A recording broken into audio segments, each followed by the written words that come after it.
Welcome to the Too Lazy to Read podcast. This is the latest version of what was attempted years ago as Ricochet Out Loud. 2 Liters 2R is simply designed for those too busy to read. The content is stolen from the Finest newsletter, better known as the Ricochet Daily Shot, written by Fred Cole, edited by John Gabriel. The 2 Liters 2R is a creation by Ricochet member Curious John in an attempt to expand Ricochet.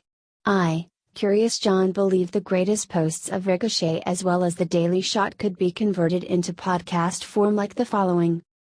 This recording is made with the use of 2 websites, from text-to-speech.com and tunes2tube.com. If this idea has any legs, it can be harnessed as another source of sponsorship and a revenue stream for Ricochet.com's audio network.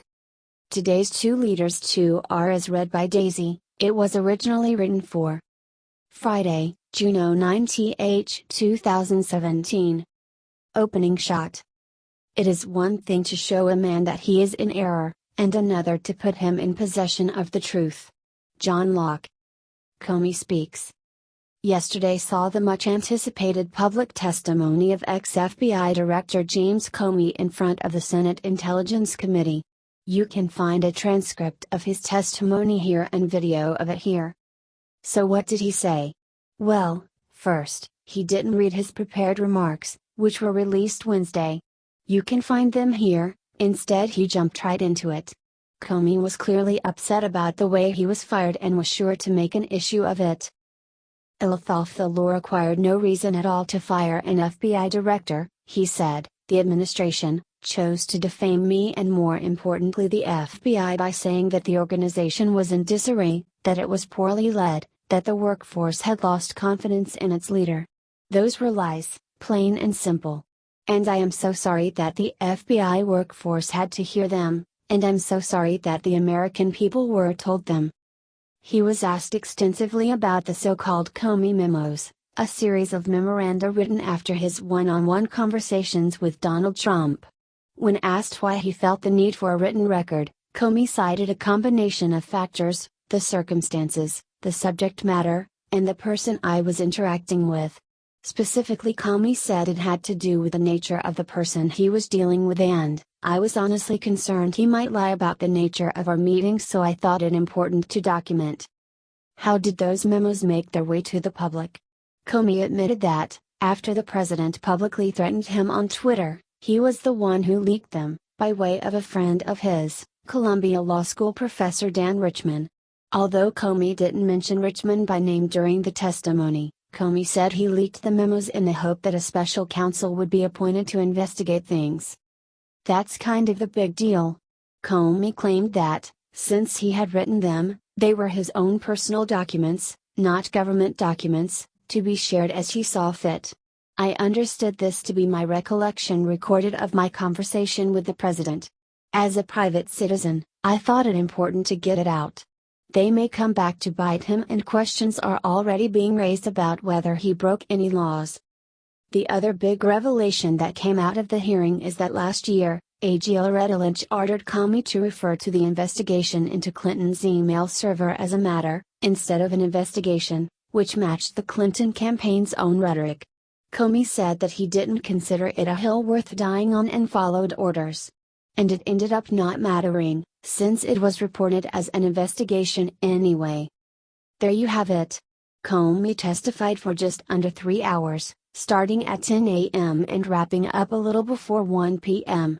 Then in the afternoon, there was a closed-door session where Comey presumably answered all the questions that he couldn't answer in the open session. Sorry. We don't have transcripts or video since it was in camera. Although we wish we did. That would be awesome. Meanwhile, across the pond. Yesterday's other big news was the election in the UK. If you'll recall, Theresa May called for a snap election because she expected to run the table and expand her majority.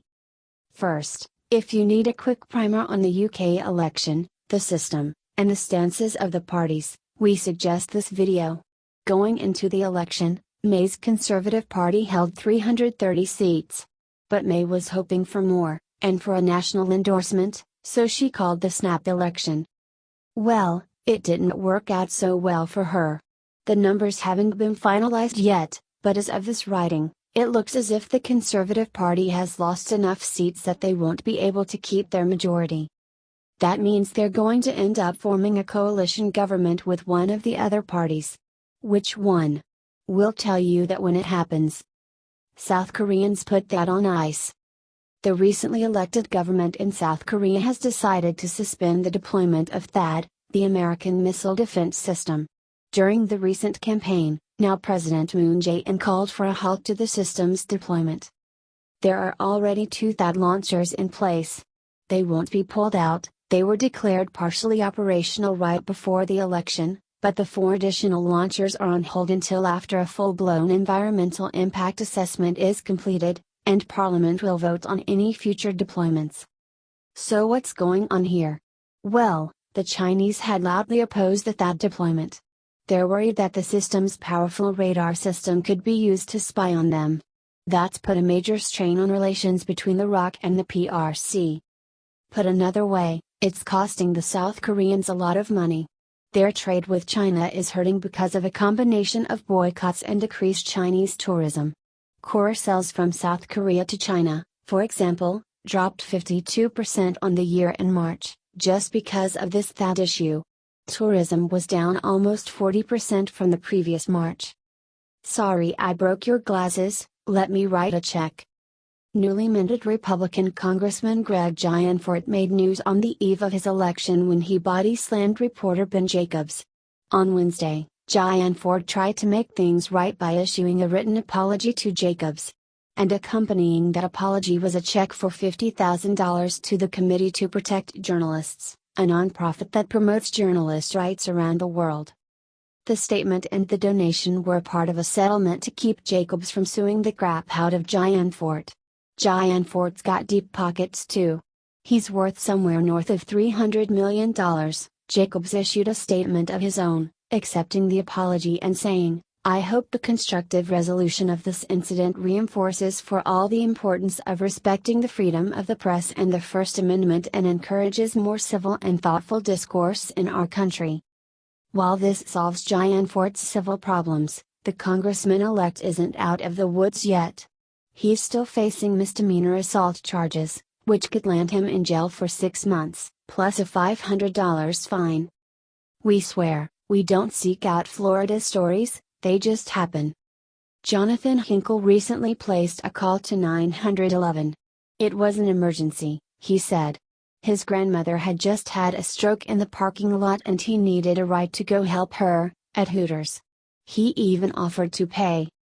Cops searched for the grandmother for 3 hours. They finally found her at another Hooters location. No, she hadn't had a stroke and she hadn't asked for help. So, Hinkle got a ride after all, to jail.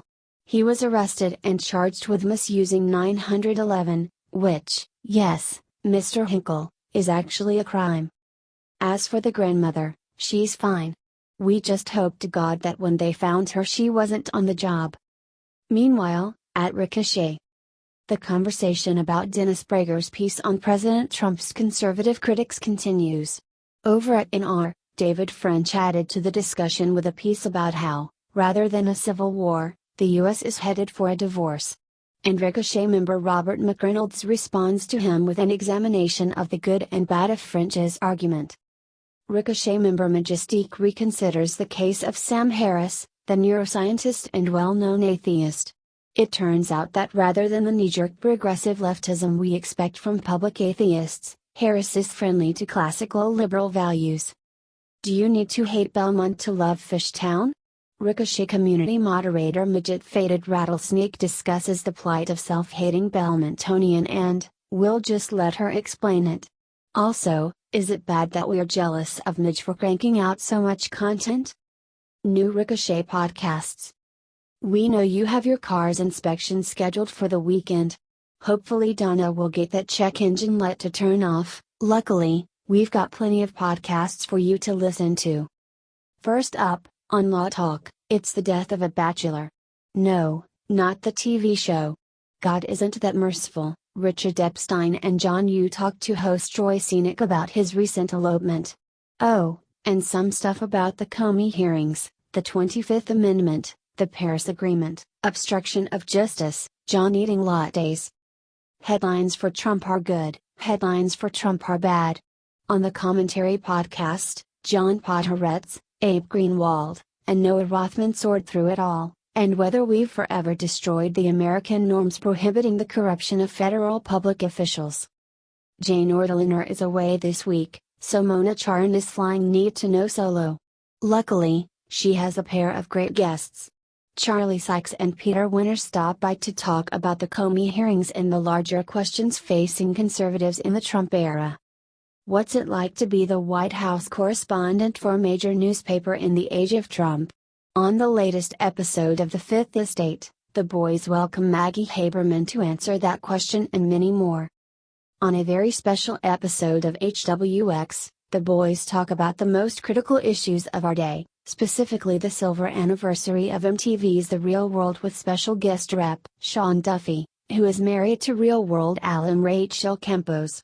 Also, they share exclusive audio of the failed TV pilot from a few years ago, The Real World, Ricochet. Is the new Wonder Woman flick the best thing to come out of the DC Comics extended universe? To find out the answer, you need to listen to the latest episode of The Substandard. We have a pair of podcasts from a. First, Danielle Pletka sits down with Dr. Ziad Asali to give a Palestinian perspective on the Six-Day War. Then Heather Balshi and Doug Holtz-Eakin talk about paid family and medical leave. Whether it's using a pneumatic nail gun on a third-story rooftop or just water skiing naked, you're gonna need a little help from a 3-martini lunch. Jim Garrity of National Review and Greg Corombos of Radio America discuss all things Comey and enjoy Washington losing its mind over one congressional hearing. Today, in history. On this day in 68, Emperor Nero committed suicide.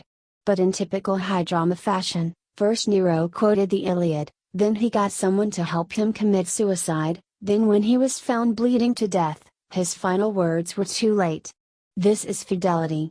Dude, just die already.